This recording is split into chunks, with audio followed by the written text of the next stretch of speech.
हम लोग पातंजल योग दर्शन में साधन पाद पर हैं।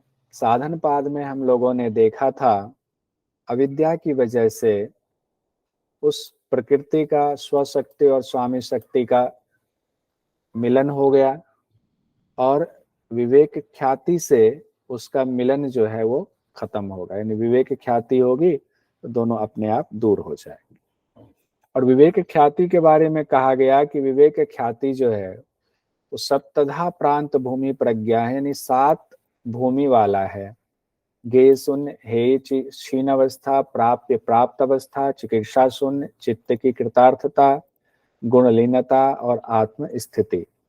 ये हम लोगों ने देख लिया था। फिर हमने देखा था कि विवेक ख्याति कैसे प्राप्त होगी, विवेक कैसे विवेक ज्ञान प्राप्त होगा। तो कहा गया था कि अष्टांग योग के अंगों का अनुष्ठान करने से। तो योग के कौन से अंग हैं? तो 8 अंग हैं, जिसमें हम लोगों ने 5 यम 5 नियम देखा था। अहिंसा, सत्य, अस्तेय, ब्रह्मचर्य, अपरिग्रह। और हम लोगों ने देखा था यम महाव्रत हो जाता है जब ये जाति, देश, काल और समय की सीमा से रहित हो जाता है, तब कोई बंधन नहीं रहता है। साथ ही हम लोगों ने अहिंसा, सत्य, अस्तेय, ब्रह्मचर्य, अपरिग्रह का फल भी देखा था कि अहिंसा की जब सिद्धि होती है, सामने आया हुआ भी वैर त्याग कर देते हैं। सत्य की सिद्धि होने पर हम जो कुछ भी बोलते हैं वो हो जाता है, क्रियाफल के आश्रय का भाव आ जाता है। अस्तेय में हमने देखा कि खजाने का पता चल जाता है, हम चोरी, अस्तेय मतलब चोरी नहीं करना, खजाने का पता चलता है। ब्रह्मचर्य से हमने देखा वीर्य लाभ होता है। और अपरिग्रह से हमने देखा कि पूर्व जन्म का भी ज्ञान हो जाता है, इस जन्म में क्यों आए उसका पता चलता है। साथ ही और क्या होता है, अगले जन्म में क्या होगा वो हमें पता चल जाता है। महर्षि पतंजलि कहते हैं कि जब यम नियम का आप पालन करेंगे तो उस दौरान विरोधी भाव मन में आते हैं, उसको वितर्क प्रतिपक्ष वितर्क भावना कहा गया है। उसको दूर करने के लिए उससे उलट भावना करनी चाहिए। उसके बाद कहा गया कि वितर्क वाले भाव कितने प्रकार के होते हैं? तो 3 प्रकार के, कृतकारिता, अनुमोदिता। और इसके कारण क्या है? तो लोभ, क्रोध और मोह की वजह से ये होता है। तो इसको हटाना चाहिए। इसको हटाने के लिए ही हम अभ्यास करते रहेंगे।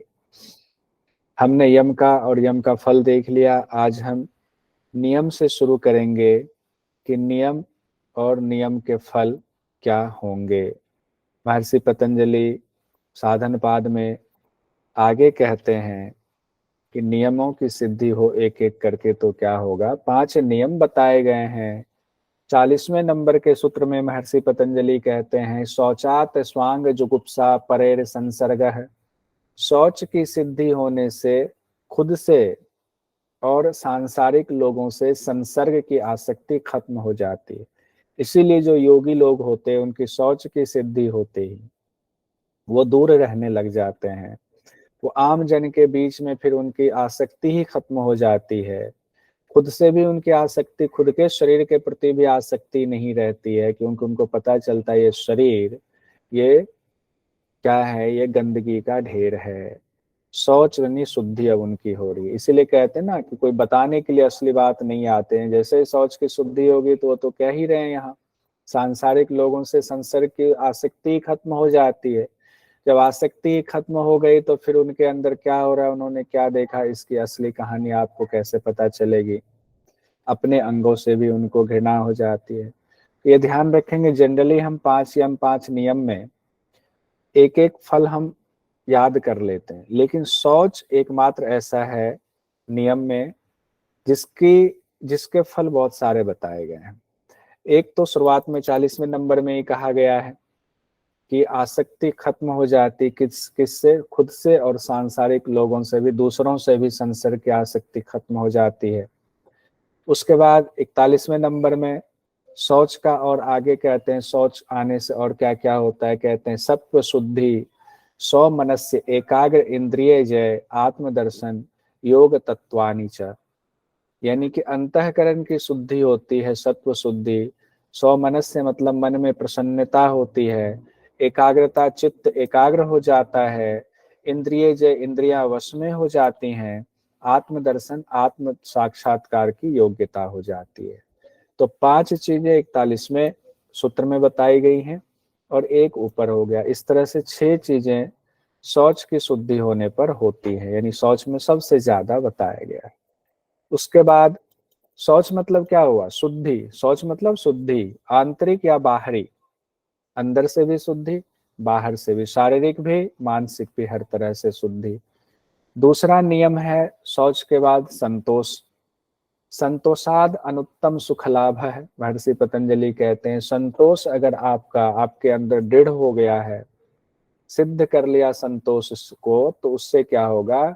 सर्वोत्तम सुख की का लाभ होगा, उत्तम सुख लाभ की प्राप्ति होगी आपको संतोष की सिद्धि होने से। यानी जो है जितना है वो हमारे लिए पर्याप्त है, अगर और जरूरत होगी तो खुशी रह करके हम कोशिश करेंगे उसको पाने की, ना कि दुखी हो करके। यही संतोष है। कायेंद्रिय सिद्धि अशुद्धि क्षयात तपसः, तीसरा कहा गया है काय इंद्रिय की शुद्धि, अशुद्धि का क्षय तप से होगा। तो तीसरा नियम है, पहला हुआ शौच, दूसरा संतोष, तीसरा तप। तो तप से कहते हैं शरीर और इंद्रिय से संबंधित सिद्धियां मिल जाती। कायेंद्रिय सिद्धि, काया और इंद्रिय से संबंधित सिद्धि मिल जाती है। किससे? तप से। तो शरीर और इंद्रियों से संबंधित सिद्धियां मिल गई। उसके बाद अशुद्धि क्षयात, अशुद्धियों का नाश हो जाता है, क्षय हो जाता है। किससे? तप के प्रभाव से। उसके बाद कहते हैं स्वाध्यायात इष्ट देवता संप्रयोग है। स्वाध्याय के की सिद्धि होने से इष्ट देव का साक्षात्कार हो जाता है। याद रखेंगे, ये स्वाध्याय और ईश्वर प्रणिधान में कंफ्यूजन होती है, इसको अभी दोबारा आपको बता देंगे तो कंफ्यूजन नहीं होगी। 45वें नंबर के सूत्र में महर्षि पतंजलि कहते हैं समाधि सिद्धि ईश्वर प्रणिधानात। ईश्वर प्रणिधान की सिद्धि होने पर समाधि की सिद्धि हो जाती है। ईश्वर प्रणिधान अगर आप करते हैं तो क्या होता है? समाधि की सिद्धि होती है। अब पांचों नियम को एक साथ देखते हैं कि उसके फल क्या बताए गए हैं। शौच से क्या कहा गया? 6 चीजें हुई। संसर्ग की आसक्ति का निरोध, किसी से भी संसर्ग की आसक्ति नहीं रह जाती है।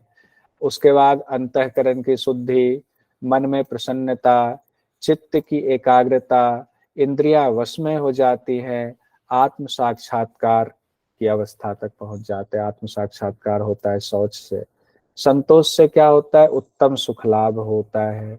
तप से क्या होता है? शरीर और इंद्रियों से संबंधित सिद्धियां मिलती है और अशुद्धियों का नाश होता है। तो शौच, संतोष, तप।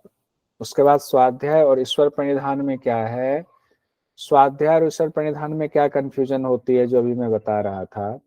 हम सोचते हैं स्वाध्याय से समाधि की सिद्धि होती है और ईश्वर प्रणिधान से इष्ट देव का साक्षात्कार होता है। ये हम उल्टा कर लेते हैं, क्योंकि दोनों एक तरह से थोड़ा सा ना शब्दों का भी जो अक्षर है वो भी मिलता है। हम सोचते हैं ईश्वर प्रणिधान जरूर इष्ट देव का साक्षात्कार होगा, जबकि ऐसा नहीं है।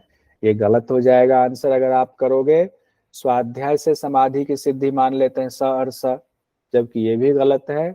तो होता क्या है? स्वाध्याय से इष्ट देव का साक्षात्कार होता है, ईश्वर प्रणिधान से समाधि की सिद्धि होती है। तो इसको याद रखेंगे, ईश्वर प्रणिधान से समाधि सिद्धि, ईश्वर प्रणिधान से समाधि सिद्धि। सबसे इसको ऐसे भी रखिए, समाधि तो सबसे लास्ट में आती है ना, समाधि तो अंतिम अवस्था मान लीजिए, और ईश्वर परिधान भी सबसे लास्ट वाला है, तो उससे समाधि जोड़ देंगे। इष्ट देव का साक्षात्कार स्वाध्याय से ही होगा। ठीक है, या तो क्रॉस कर लीजिएगा कि ऐसे करने से होगा, या कोई और निमोनिक बनाना है बना लीजिएगा। इसमें तब स्वाध्याय और ईश्वर परिधान क्या है? ये क्रिया योग है। यम नियम के बाद तीसरा है हमारा आसन। आसन में क्या होता है?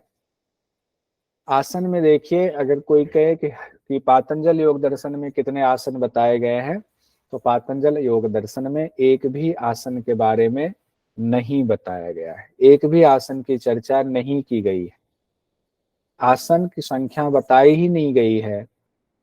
तो फिर क्या बताया गया है? तो 3 सूत्र आसन से संबंधित बताए गए हैं। पहला आसन किसे कहते हैं, आसन की सिद्धि कैसे करें, दूसरा, और तीसरे में बताया गया कि आसन की सिद्धि होने से क्या होगा। बस इतना ही है। तो पहला है स्थिर सुखम आसनम, स्थिर होकर सुखपूर्वक बैठना ही आसन है, यानी जिसमें स्थिरता के भी गुण हो, जिसमें आप सुख की भी आपको अनुभूति हो, दुख ना हो कि अरे पद्मासन लगा लिया आप जल्दी से खोलो दर्द हो रहा है, ऐसा भी ना हो। यानी सुखपूर्वक स्थिर होकर के जब आप लंबे समय तक बैठते हैं तो वो आसन कहा गया है। यानी आसन किसके लिए होगा, प्राणायाम प्रत्याहार धारणा ध्यान आप करेंगे, समाधि करेंगे, तो आसन जब तक आपका स्थिर और सुखपूर्वक नहीं होगा तो आप लंबे समय तक बैठ नहीं पाएंगे। तो कैसे आप प्राणायाम प्रत्याहार धारणा ध्यान समाधि करेंगे। अब दूसरा जो सूत्र है वो है आसन के बारे में कि आसन की सिद्धि कैसे होगी, क्या कोशिश करनी चाहिए, कैसे मान ले आसन की सिद्धि हो रही है। तो कहते हैं प्रयत्न शैथिल्या अनंत समापत्तिभ्याम, प्रयत्न शैथिल्या अनंत समापत्तिभ्याम। कहते हैं जब आसन करने में शरीर की चेष्टाएं ना करनी पड़े कि अब आसन लगाए हुए हैं हमने, है कि नहीं, आसन सारा ध्यान आसन पे है कि हम चेष्टा कर रहे हैं बनाए रखने के लिए, अब वो चेष्टा ना करनी पड़े, इस स्थिति तक आप पहुंच जाओ। फिर क्या होगा, अनंत समापत्तिभ्याम, फिर सारा ध्यान, नहीं तो अगर आप उसी में चेष्टा करोगे आसन को बनाए रखने में तो ध्यान कहाँ से जा पाएगा कहीं और, यानी कि जिसका ध्यान करना है उस पर नहीं जा पाएगा। तो कहते हैं अगर आप आसन में शिथिलता चेष्टा ना करनी पड़े ताकि आपका सारा ध्यान सारा चित्त आपका उस अनंत परमात्मा में लग जाए, अनंत समापत्तिभ्याम, उस अनंत परमात्मा में लगाने के लिए इस स्थिति तक पहुंचना है, तब समझना चाहिए कि आसन की सिद्धि हो रही है, आसन सिद्ध हुआ है। यानी कहें और आसान भाषा में, जब आसन लगाने में प्रयत्न की जरूरत नहीं रह जाती है और ध्यान परमात्मा में लग जाता है, तब आसन की सिद्धि समझनी चाहिए, तब आसन की सिद्धि होती है। कहते हैं आसन सिद्धि होगा तो क्या होगा, तो महर्षि पतंजलि तीसरे और अंतिम जो सूत्र है आसन से संबंधित उसमें कहते हैं ततो द्वंद्वान अभिघात है, तब कोई द्वंद्व का आघात नहीं होगा, द्वंद्व का कोई आपके ऊपर प्रहार नहीं हो सकता है। द्वंद्व कैसा, तो द्वंद्व शारीरिक द्वंद्व भी और मानसिक द्वंद्व भी। आसन सिद्ध होने से द्वंद्वों का आघात नहीं लगता है। कौन से द्वंद्व, शारीरिक और मानसिक दोनों द्वंद्व खत्म हो जाते हैं। और व्याख्याकार कहते हैं द्वंद्व कि शीत और उष्ण का प्रभाव नहीं होता है शरीर पर, न ठंड का प्रभाव न गर्मी का प्रभाव। कई विद्वानों ने कहा है शारीरिक मानसिक दोनों ही इस द्वंद्व के अर्थ में आएगा। तो हम द्वंद्व का मान लेते हैं यही कि शारीरिक और मानसिक दोनों ही कहा गया है। हमारा आसन भी हो गया। तो आसन में आपको एक तो पूछा जाता है आसन की परिभाषा क्या हो गई, कैसे माने आसन की सिद्धि हो गई, और तीसरा पूछा जाएगा कि आसन के फल क्या है, तो द्वंद्वों का नाश होना, तो द्वंद्वान विघात है, उसका आघात नहीं होगा। अब चौथे नंबर पर आता है प्राणायाम। अष्टांग योग में, योग के अंग में चौथा अंग है प्राणायाम का। प्राणायाम में कहते हैं तस्मिन् सति श्वास प्रश्वास योग गति विच्छेद प्राणायाम है। प्राणायाम किसको कहेंगे कि श्वास ले रहे हैं श्वास छोड़ रहे हैं तो सभी लोग कर रहे हैं, कीट पतंग भी कर रहा होता है, कुत्ते भी कर रहे होते हैं, तो क्या ये प्राणायाम हो जाएगा, प्राण का आयाम तो चल ही रहा है। कहते हैं नहीं, महर्षि पतंजलि ने बताया हुआ है प्राणायाम की परिभाषा तस्मिन् सति, उस आसन की सिद्धि के बाद श्वास प्रश्वास यानी श्वास लेना और श्वास छोड़ना, उसके गति में विच्छेद कर देना, उसकी गति को अपने कंट्रोल में कर लेना, उसको रोक देना, उसका विच्छेद कर देना, यही प्राणायाम है। तो श्वास और प्रश्वास की गति का रोकना, यही प्राणायाम कहा गया है। उसके बाद कहते हैं प्राणायाम के बारे में कि कितने प्रकार के प्राणायाम बताए गए, तो ध्यान रखिएगा पातंजलि योग दर्शन में 4 प्रकार के प्राणायाम बताए गए हैं। 50वें नंबर का जो भी हम सूत्र देख रहे हैं इसमें 3 प्रकार के प्राणायाम हैं और 1 प्रकार का प्राणायाम 51वें नंबर में कहा गया है। तो पहले 3 देख लेते हैं फिर चौथा देखेंगे। तीन प्राणायाम में कहते हैं बाह्य अभ्यंतर स्तंभ वृत्ति देश काल संख्या भी परिदिष्टो दीर्घ सूक्ष्म है। प्राणायाम के भेद भी बता दिए गए हैं और उसका गुण भी बताया गया है। एक तो कहते हैं बाह्य वृत्ति प्राणायाम, दूसरा है आभ्यंतर वृत्ति प्राणायाम, तीसरा है स्तंभ वृत्ति प्राणायाम। बाह्य वृत्ति, आभ्यंतर वृत्ति और स्तंभ वृत्ति। बाह्य वृत्ति मतलब बाह्य कुंभक, सिंपल भाषा में। आभ्यंतर वृत्ति आंतरिक कुंभक। स्तंभ वृत्ति श्वास जहां है वहीं रोक लेना, स्तंभ वृत्ति प्राणायाम हो गया। तीनों अच्छे से समझ गए। बाह्य वृत्ति, आभ्यंतर वृत्ति और स्तंभ वृत्ति। बाह्य जब बाहर श्वास निकाल करके हमने रोका तो बाह्य वृत्ति हो गया। आभ्यंतर वृत्ति जब श्वास ले करके पूरक करके हम कुंभक लगाते हैं, आभ्यंतर वृत्ति हो गया। स्तंभ वृत्ति कि श्वास बाहर है या अंदर है, जहां मर्जी वहां रोक लें, इसका ध्यान नहीं करना है श्वास अंदर है या बाहर है, जहां मर्जी वहां रोक लेंगे तो तीसरे प्रकार का प्राणायाम होगा स्तंभ वृत्ति। लेकिन इसमें और भी बातें विशेषता में कही गई हैं कि देश काल संख्या भी परिदिष्टो दीर्घ सूक्ष्म है। सिर्फ बाहर कुंभक करके हम श्वास रोक लिया, कुंभक कर लिया बाहर पूरा रेचक करके तो नहीं हो गया बाह्य वृत्ति, अंदर पूरक करके रोक लिया तो नहीं हो गया अभ्यंतर वृत्ति, और जहां मर्जी वहां रोक लिया तो नहीं हुआ स्तंभ वृत्ति। क्या कहते हैं, देश काल और संख्या के द्वारा जाना हुआ हो, लंबा और हल्का होना चाहिए।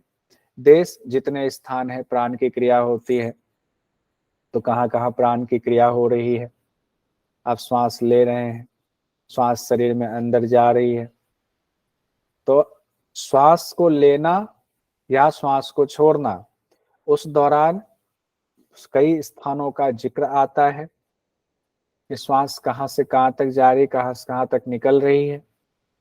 तो वो हो गया देश, किस देश तक कितनी दूर तक आपकी श्वास जा रही है। आंतरिक कुंभक के दौरान शरीर में श्वास जहां तक रहता है वही उसका देश कहा गया है। और काल क्या हुआ, जितने समय तक प्राण अंदर या प्राण बाहर जहां का तहां रुका रहता है तो काल हो गया। संख्या क्या हुआ, एक प्राणायाम के नियत काल में जितने श्वास प्रश्वास हो सकते हैं उसकी गणना, उसकी गिनती संख्या हो गई। जितने श्वास और प्रश्वास आप लेंगे छोड़ेंगे गुरु के निर्देशन में, वो संख्या माना जाएगा। तो कितना प्राणायाम किया उनकी संख्या भी मानी जाएगी, वो भी संख्या में आता है। उसके बाद कहा गया परिदृष्टो, इस दौरान श्वास पर ही ध्यान हो, यानी उसी को देखें, कहीं और चित्त ना जाए। साथ ही क्या, दीर्घ सूक्ष्म, यानी कि श्वास लंबी श्वास हो, चाहे कि आंतरिक ले रहे हैं पूरक कर रहे हैं, चाहे रेचक कर रहे हैं, वो दीर्घ हो। और दीर्घ में भी यानी कि ये नहीं होना चाहिए, दीर्घ में धीरे धीरे, सूक्ष्म, सूक्ष्म मतलब हल्का, धीरा, धीरे धीरे, आवाज भी ना आए, धीरे लेकिन लंबा। तो दीर्घ और सूक्ष्म, ये क्वालिटी ये भी बताई गई है।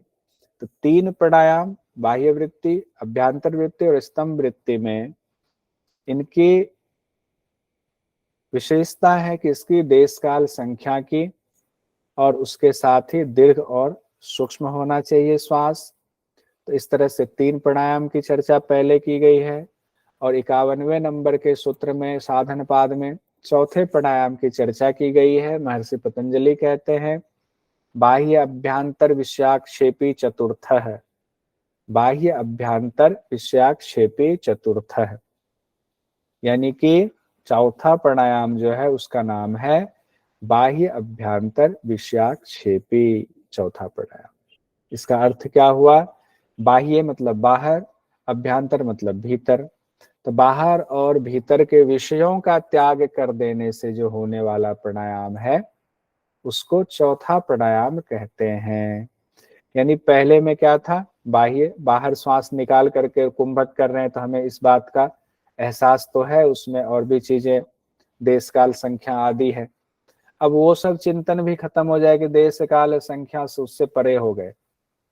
अभ्यंतर है तो उसमें भी देश काल संख्या से परे हो गए, क्योंकि पहला स्टेप बताया गया बाह्य, दूसरा स्टेप अभ्यांतर, तीसरे में जाकर के ऐसा बताएगा स्तंभ वृत्ति जो केवली जैसा मिलता जुलता है, तो उसकी सिद्धि धीरे धीरे होते होते उस अवस्था तक पहुंचे। अब जब हमारी श्वास की इतनी सिद्धि हो गई है तो क्या बाहर का विषय, क्या अंदर का विषय, सब कुछ छोड़ करके अब जहां मर्जी वहां श्वास को हमने रोक लिया हुआ है और श्वास रुका है, इस पर भी हमारा ध्यान नहीं है। अब सिर्फ कहाँ है, विषयों से हट करके सिर्फ इष्ट के चिंतन में, इष्ट पे ध्यान है हमारा। सिर्फ किस पे है, इष्ट चिंतन में ध्यान है। ये चौथा प्राणायाम था। इसका नाम क्या है, बाह्य अभ्यांतर विषयाक्षेपी चतुर्थ है यह चौथा प्राणायाम। प्राणायाम का फल क्या है, ततः क्षीयते प्रकाश आवरणम। अगर प्राणायाम आपने सिद्ध कर लिया तो क्या होगा, कहते हैं तब प्रकाश के आवरण का क्षय हो जाता है। एक तो फल ये बताया गया है। दूसरा फल बताया गया है धारणासु च योग्यता मनसः। ये आ जाता है धारणासु च योग्यता मनसः, किसके लिए कहा गया है, या आपको ये पूरा का पूरा सूत्र दे देगा। ततः क्षीयते प्रकाश आवरणम किसके लिए कहा गया है, तो ये प्राणायाम का फल है। दोनों 52 नंबर और 53 नंबर। 52 हुआ प्रकाश के आवरण, प्रकाश के ऊपर जो आवरण पड़ा हुआ है वो छीन हो जाएगा। कौन सा प्रकाश, कैसा आवरण, तो प्रकाश के आत्मा का प्रकाश, उसके ऊपर आवरण पड़ा हुआ है, इसीलिए हम इधर घूम रहे हैं संसार में, हमारा चित्त घूमता है। जैसे ही उस आत्मा के प्रकाश पर पड़ा आवरण, वो मल हटेगा, हमें वो दर्शन हो जाएगा, किसका, उस प्रकाश का, उस आत्मा का। उसके बाद कहते हैं प्राणायाम का दूसरा फल में कि मन जो है वो धारणा के योग्य हो जाता है, किससे, प्राणायाम से। यानी दोनों को एक साथ भी लिख सकते हैं। प्राणायाम के फल, पहला प्रकाश का आवरण छीन होता है, दूसरा मन धारणा के योग्य हो जाता है। उसके बाद प्राणायाम के बाद आता है प्रत्याहार। अब प्रत्याहार की बात आती है, इसकी जानकारी देखते हैं क्या कहते हैं। 54वें नंबर के सूत्र में महर्षि पतंजलि कहते हैं स्व विषया संप्रयोगे चित्त स्वरूपानुकार इव इंद्रियाणाम प्रत्याहार। जब इंद्रियां अपने विषयों से विमुख हो जाती हैं तब ये इंद्रियां चित्त में लीन हो जाती हैं। स्व विषया संप्रयोगे, जब इंद्रियां अपने विषयों, जब इंद्रियां कौन सी, हमारी जो एकादश इंद्रियां हैं, जब बाहर के विषयों में नहीं जाएंगी, बाहर है तो बाहर की तरफ कार्य व्यापार है, जब बाहर का कार्य व्यापार बंद हो गया तो अंदर अंदर कहाँ पर, अपने चित्त में लीन हो जाती है, क्योंकि पैदा चित्त से हुई है, अहंकार से इंद्रियों का जन्म हुआ है। अब ये बाहर जा रही थी, बाहर इनको जो है सारा काम इन्होंने कहा मुझे नहीं करना, हमारा उससे मोह भंग हो गया, अपने घर में आके बैठेंगे, कहाँ बैठेंगे, अहंकार में। और अहंकार कहाँ से, चित्त से। चित्त कौन है, बुद्धि है, बुद्धि के पास जाएगी, अहंकार के साथ होते हुए बुद्धि में अपने चित्त में लीन हो जाती हैं। यही प्रत्याहार है। यानी स्व विषय संप्रयोगे कहेंगे, इंद्रियों का अपने विषयों के साथ संबंध फिर खत्म हो जाता है। चित्तस्य स्वरूप अनुकार इव, चित्त के स्वरूप में तदाकार हो जाती है इंद्रियां। इंद्रिया नाम प्रत्याहार, इंद्रियों का रुक जाना ही प्रत्याहार है। कहते हैं इंद्रियों का अपने विषयों से हटना ही प्रत्याहार है। तो प्रत्याहार का फल क्या बताया गया है, कहते ततः परमावश्यता इंद्रियाणाम। जब आपके प्रत्याहार की सिद्धि हो जाती है तो प्रत्याहार की सिद्धि होने पर सभी इंद्रियां वश में हो जाती है। ये हमारा 55वें नंबर का सूत्र कंप्लीट हुआ। तो साधन पाद के में कितने सूत्र हैं, 55 सूत्र हैं, तो सबका सब कंप्लीट हो गया। और ध्यान रखिए प्रत्याहार तक यानी 5, जो अष्टांग योग में 8 है, उसके जो पहले 5 हैं उसकी चर्चा साधन पाद में है, और जो अंतिम के 3 हैं उसकी चर्चा विभूति पाद में है। तो 5 को कहा जाता है बहिरंग, कौन, यम नियम आसन प्राणायाम प्रत्याहार, ये हो गया आपका बहिरंग साधन। और 3 जो आपका है धारणा ध्यान समाधि, ये अंतरंग साधन में माना जाता है। ठीक है, अब हम कुछ क्वेश्चंस देख लेते हैं। अब देखिएगा, इसमें से जनरल क्वेश्चन भी और जो नेट जीआरएफ में आया है वो क्वेश्चन भी मिक्स है, तो बता दूंगा कौन सा पूछा गया है। तो अब सूत्र के हिसाब से देखते हैं।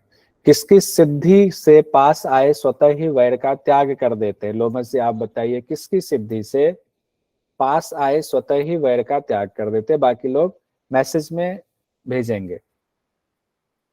लोमस जी माइक खोल कर बोलिए। सर अहिंसा। अहिंसा, बहुत बढ़िया। रिया जी भी अहिंसा, बाकी लोग भी कह रहे हैं अहिंसा मैसेज में, बहुत अच्छा। गुलशन जी, रिया जी, रुचि जी, रामानंद जी, मंजू जी, सब लोगों ने कहा अहिंसा।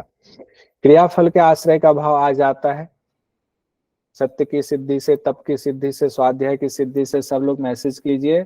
रामानंद जी माइक खोलकर बोलेंगे। रिया जी सत्य, गुलशन जी सत्य, सत्य रामानंद की स्थिति से।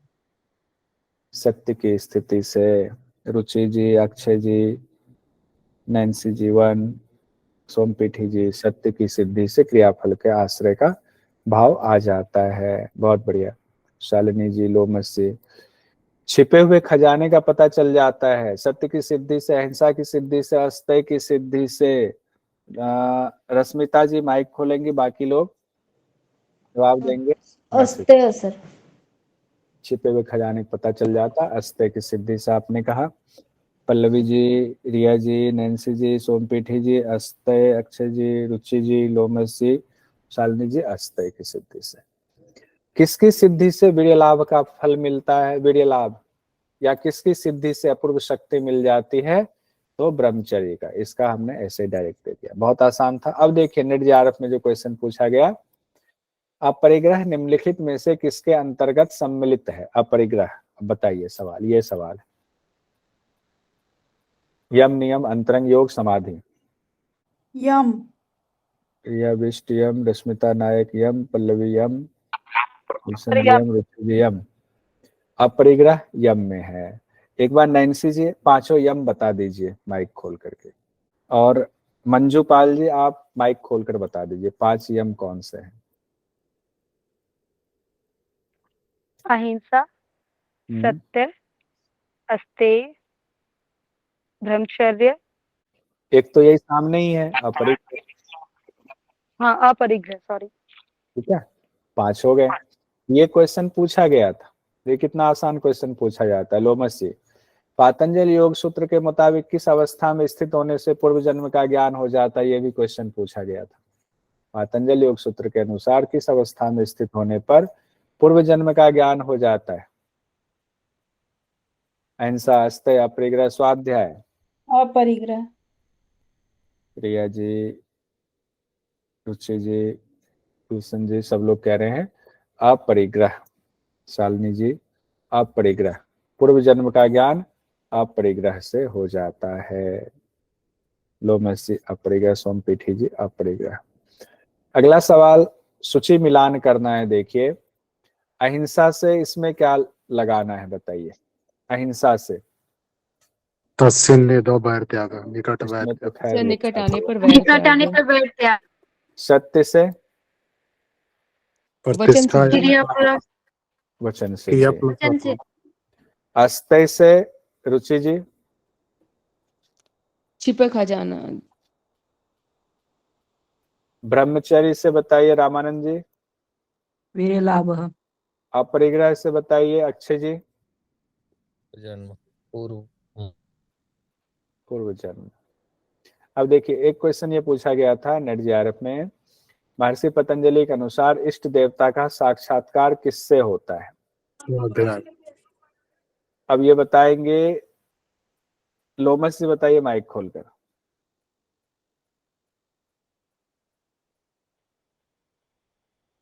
ईश्वर प्रणिधान।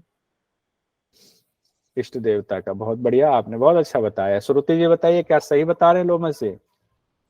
Yes sir. अरे वाह, आप भी टॉप कर गई। वैभवी जी बताइए इष्ट देवता का साक्षात्कार किससे होगा? माइक खोलकर इष्ट बताइए। देवता स्वाध्याय से। अरे 2-3 लोगों ने बोला आपके कि ईश्वर प्रणिधान से, आप कह रही हैं स्वाध्याय से। ईश्वर परिधान से समाधि होगी और इष्ट देवता का साक्षात्कार स्वाध्याय से होगा। लोमस जी बताइए आप कहाँ थे जब अभी मैं पढ़ा रहा था? आप कहाँ थे? सर मैंने स्टार्टिंग में बोल भी दिया था मुझे। नहीं सर, नहीं स्टार्टिंग क्या, नहीं वो क्या, सर अभी अभी मैं पढ़ा रहा था, मुझे सिर्फ जवाब चाहिए। कि मैं पढ़ा रहा था जब, तो आप कहाँ थे? माइक बंद करके कहीं चले गए, जो क्लास ज्वाइन कर लिया और कहीं दूसरा काम करने लगे। फिर आप कहोगे क्वेश्चन तो सर जो पूछा जाता है पता नहीं चलता है, ये पूछा हुआ क्वेश्चन है। और मैंने इसके लिए स्पेशल इस पर जोर दिया था कि इष्ट देवता का साक्षात्कार कैसे होगा, स्वाध्याय से होगा। हमने ये भी कहा था इष्ट देवता और ईश्वर परिधान दोनों मिलता जुलता है, ये सोच करके दोनों मत टिक लगा देना। हमने ये बोला था, अभी क्लास में बोला। जी सर, कंफ्यूजन हो गया था। बताइए, यही कंफ्यूजन में गड़बड़ होता है। और किनसे पूछा था मैंने? श्रुति जी, कहाँ थी आप क्लास में? श्रुति जी सर क्लास में ही थी, वो दिमाग से निकल गया थोड़ा। अच्छा ठीक है, फिर तो सही है, ये ईमानदारी से आपने कहा। ठीक है, तो इसका ध्यान रखना है हमें, यही क्वेश्चन पूछा गया, यही तो गड़बड़ होती है। जी सर, जी सर। अब अगला क्वेश्चन है, महर्षि पतंजलि के अनुसार ये भी क्वेश्चन पूछा गया था, समाधि सिद्धि की विधि है। क्या है समाधि सिद्धि की विधि? ईश्वर प्रार्थना। अब ईश्वर परिधान आएगा समाधि सिद्धि में। ठीक है, अब आगे हम लोग बढ़ते हैं, कुछ क्वेश्चंस और देख लेते हैं।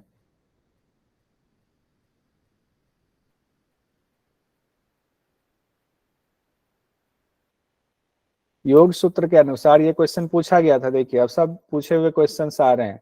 योग सूत्र के अनुसार साधन सिद्धि प्राप्ति की विधियां हैं। साधन सिद्धि प्राप्ति की विधियां प्राणायाम, आसन सिद्धि, साधन आसन सिद्धि प्राप्ति की विधियां प्राणायाम, प्रयत्न शैथिल्य, अनंत समापत्तिभ्याम प्रत्याहार। इसमें कूट में आंसर आएगा, 2 and 3। कूट में आंसर आएगा। अनंत समापत्ति। तो ये कूट वाला आंसर है, पूरा क्वेश्चन नहीं लिखा हुआ है।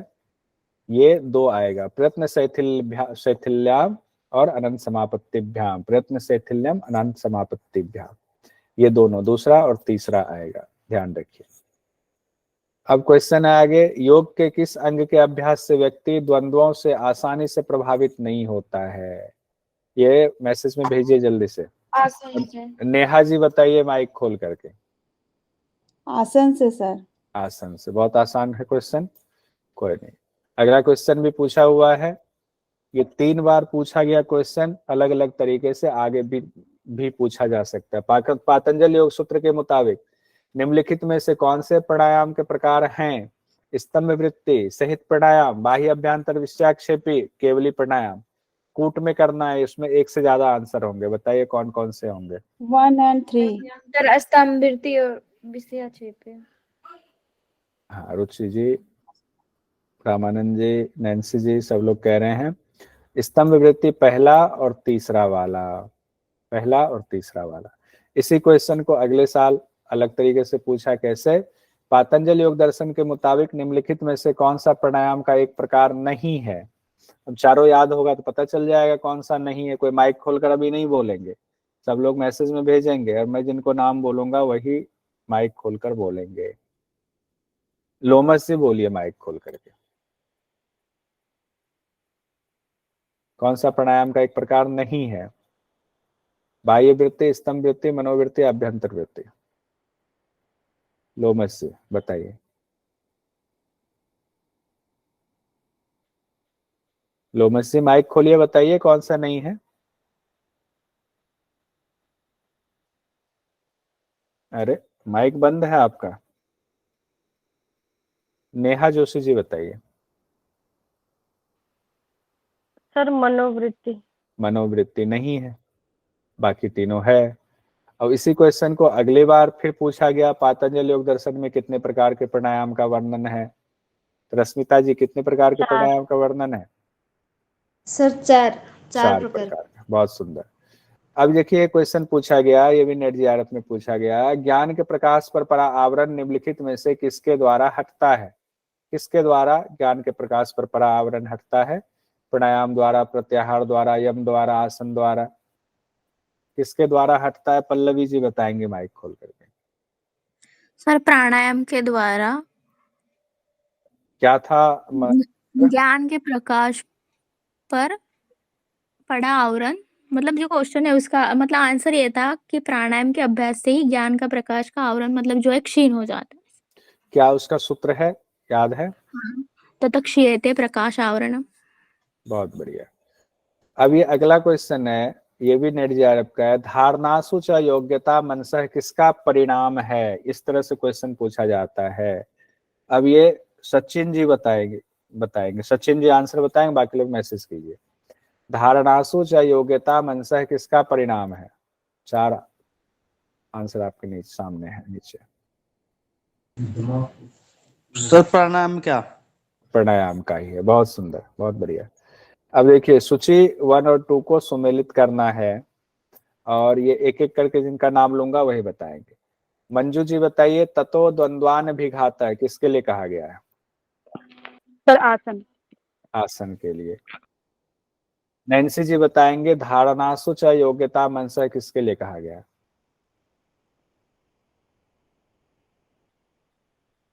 नैन्सी जी,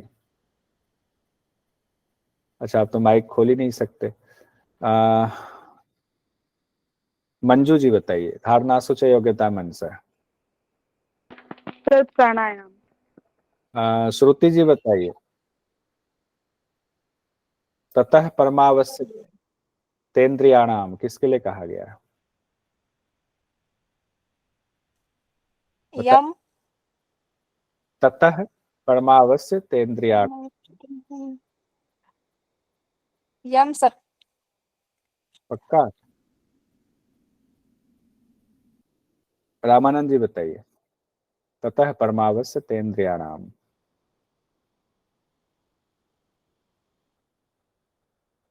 प्रत्याहार के लिए कहा गया।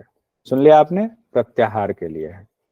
अभी प्रत्याहार हो तो जिससे नहीं मैच करेगा तब ना।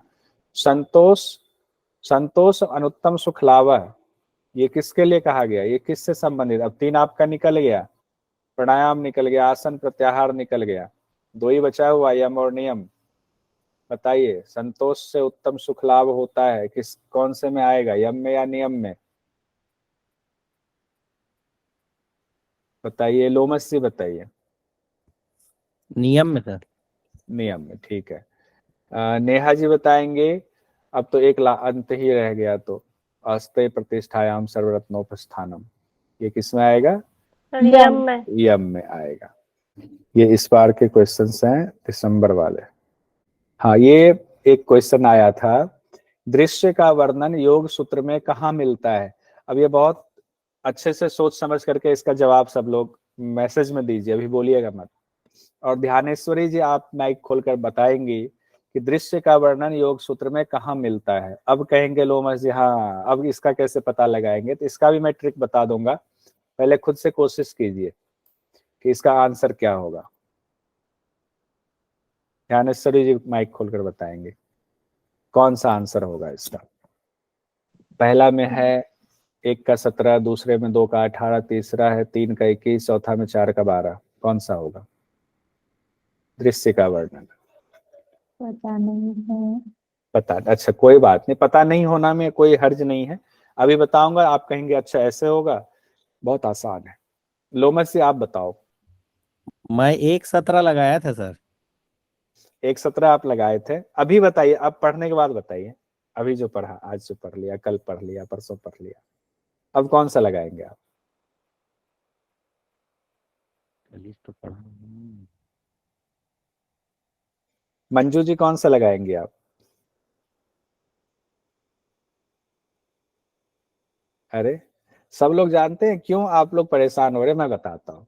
यहाँ पर आ गया, अरे हम एक एक सूत्र हमें याद नहीं है, इसीलिए हम इसको मतलब एक माइंड में बन गया कि बहुत भारी भरकम क्वेश्चन है, इस वजह से आधा तो हमारा कहते हैं ना मनोबल टूट गया। अब इसका मैं बताता हूँ सिंपल सा फॉर्मूला। पहला क्या दिया हुआ है, दृश्य का वर्णन। अब दृश्य का मतलब क्या है, दृष्टा और दृश्य की चर्चा कौन से पाद में है? साधन पाद में। साधन पाद में है। अभी हम लोगों ने पढ़ा ना, क्रिया योग से शुरुआत हुई है, क्रिया योग के बाद पंचक्लेश बताया गया, पंचक्लेश के बाद बताया गया है कि पंचक्लेश से क्या होता है, तो जाति, आयु और भोग होता है, और उसके बाद प्रकृति और पुरुष की चर्चा, वही दृश्य और दृष्टा का पूरा जो है व्याख्यान किया गया है साधन पाद में। उसके बाद कैसे दोनों का अविद्या से हो गया संगम, अविद्या हटाने के लिए जो है सारा व्यवस्था दिया गया। उस व्यवस्था में एक ध्यान भी दिया गया, एक प्रतिप्रसव भी दिया गया, और उसके बाद दिया गया कि विवेक ख्याति से होगा, और विवेक ख्याति के लिए बताया गया अष्टांग योग का अभ्यास करें। मैंने पूरा साधन पाद बता दिया 1 मिनट में आपको। अब देखिए साधन पाद हमारा दूसरा पाद है, पहले में होगा, पहले में खत्म हो गया, पहले तो यहीं से खत्म हो गया। पहला समाधि पाद में दृश्य का वर्णन है ही नहीं कहीं, तो दूसरा का 18, हमें नहीं पता 18 में है क्या 19 में, नहीं पता है, लेकिन ये पता है होना चाहिए कि साधन पाद में है।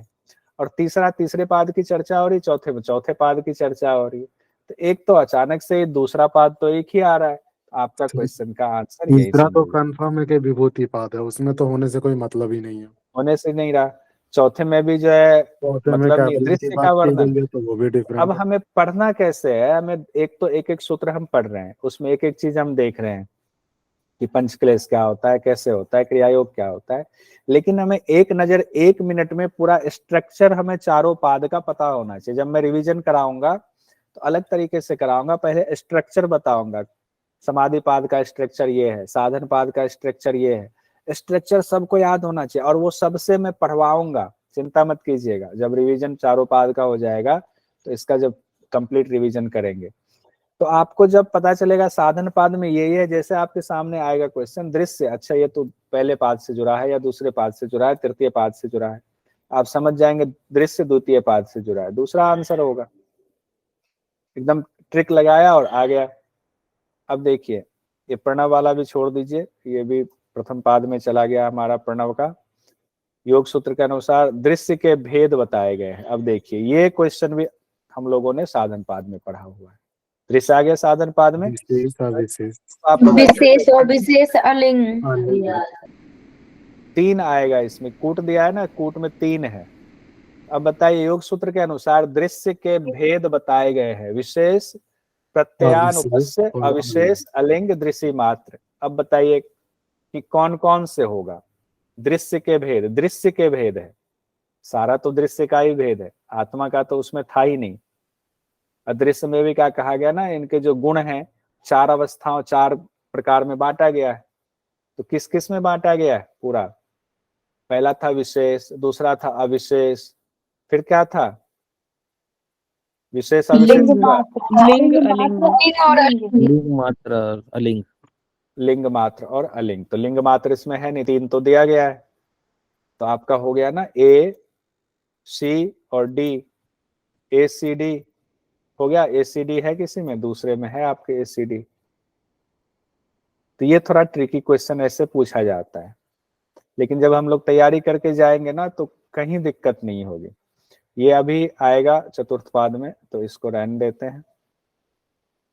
हाँ इसमें से कुछ, हाँ इसमें से 2-3 तो आप लगा ही सकते हैं। एक देखिए पहला वाला, तत्र निरति स्वयं सर्वज्ञ बीजम, किसके लिए कहा गया है? ईश्वर के लिए। अक्षय जी बताएंगे किसके लिए कहा गया है तत्र निरति स्वयं सर्वज्ञ बीजम। अक्षय जी है, चले गए, ठीक है। वैभवी जी बताएंगे किसके लिए कहा गया है सर्वज्ञ बीजम। ईश्वर के लिए कहा गया है, ठीक है। तत्र निरति स्वयं सर्वज्ञ बीजम, ये हम लोगों ने समाधि पाद में ईश्वर के बारे में पढ़ा हुआ था।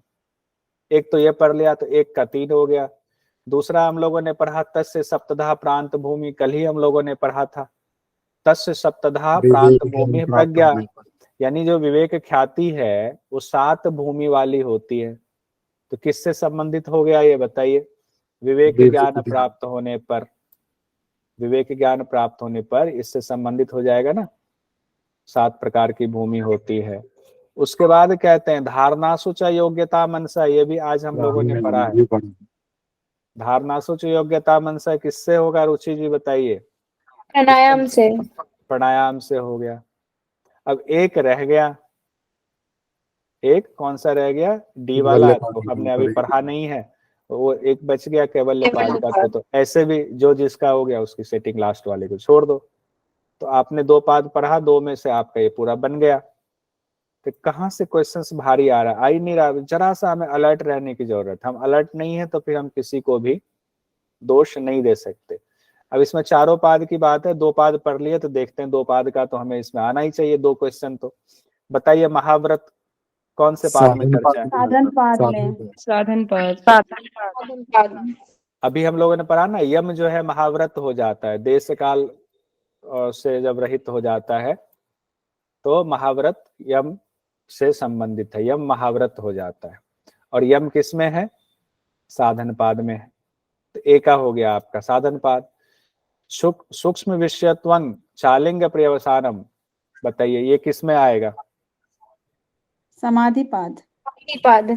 ये कहा गया था ना जब हम लोग लगा रहे थे समाधि, संप्रज्ञात समाधि, तो पहले हम लोगों ने स्थूल विषय पर लगाया था, फिर सूक्ष्म विषय पर लगाया। जैसे सूक्ष्म विषय पर हम आ रहे थे उस दौरान इसकी चर्चा है कि सूक्ष्म विषय के बारे में, सूक्ष्म विषय पर आप समाधि कर रहे हैं तो सूक्ष्म विषय है क्या, ये बताने के लिए समाधि पाद में महर्षि पतंजलि ने कहा था सूक्ष्म विषयत्वं चालिंग पर्यवसानम। तो ये किसमें हो गया? समाधि पाद में हो गया आपके। तो 2 पाद हमने पढ़ा, 2 क्वेश्चन तो ऐसे आपका आ गया। अब बाकी 2 है तो इसको भी पढ़ा नहीं है तो इसको भी रहने देते हैं, जब पढ़ेंगे तो फिर से ये क्वेश्चन में आंसर लग गया। ऑप्शन ए में सेकंड है और किसी ए में हो गया महाव्रत साधन, बी में हो गया का 2, अब बी का हो गया बी का 4th, पहला ही ऑप्शन 4। तो 2 और 4 तो पहले में ही है, 2 और 4, 2 और 4 किसी में नहीं, इसमें 3 2 में है सर, 2 में है। 2 4 इसमें है। हाँ चलिए कोई, हम आधा ही करेंगे क्योंकि अभी आधा पढ़ा हुआ है, ठीक है। जब पढ़ेंगे तो फिर से ये क्वेश्चन पूरा का पूरा 15 क्वेश्चन इस बार आया हुआ था, 30 नंबर का सारा हम करेंगे।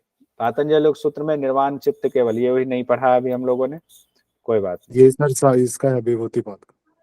अब आते हैं योग सूत्र के अनुसार अविद्या का अभाव। देखिए ये क्वेश्चन पढ़ा हुआ है। योग सूत्र के अनुसार अविद्या का अभाव होने पर संयोग का अभाव होता है, जिसे कहा गया है कैवल्य।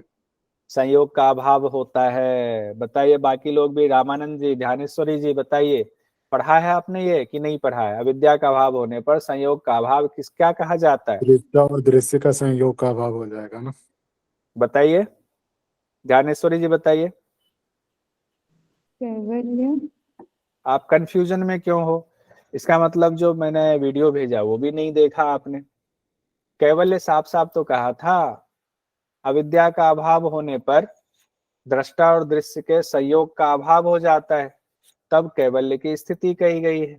इस सूत्र में हम लोगों ने पढ़ा था, ठीक है। तो कैवल्य की स्थिति हो जाएगी। बहुत सारे लोग समाधि मार देते हैं, नहीं सूत्र में पढ़ा हुआ है, देखिए एक एक करके। सर इस बार ही ज्यादा क्लियर हुआ है, पिछले बार इतना नहीं हो पाया था। कौन सा दुख मन को दुखी करता है, जिसका वर्णन योग सूत्र के किस पाद में किया गया है? कौन सा दुख मन को दुखी करता है? कहा गया था अनागत, अतीत अनागत के बारे में कहा गया था। अनागत और साधन पाद, बी और सी, बहुत सुंदर, बी और सी पहला वाला, ये भी आपके साधन पाद में अभी पढ़ लिया था हम लोगों ने।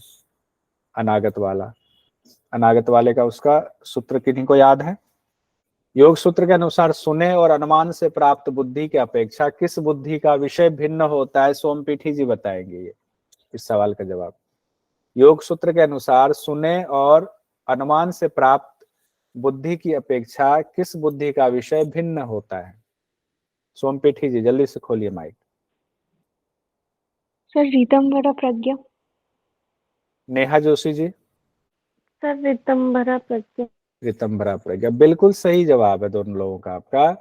ऋतंभरा प्रज्ञा की जब चर्चा आई थी तब ऋतंभरा प्रज्ञा की विशेषता बताते हुए कहा गया था कि ये बुद्धि विशेष होती है, ऐसी सत्य से प्रकाशित बुद्धि होती है जिसमें सत्य ही होता है।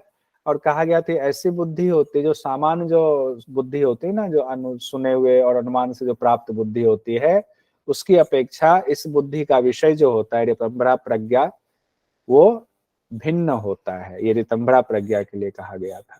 तो अब ये सवाल करेंगे, 15 क्वेश्चन है पातंजलि योग दर्शन का, सारा हम लोग लास्ट में कर लेंगे जब हो जाएगा। तो इस तरह से हमारा साधन पाद भी कंप्लीट हो गया।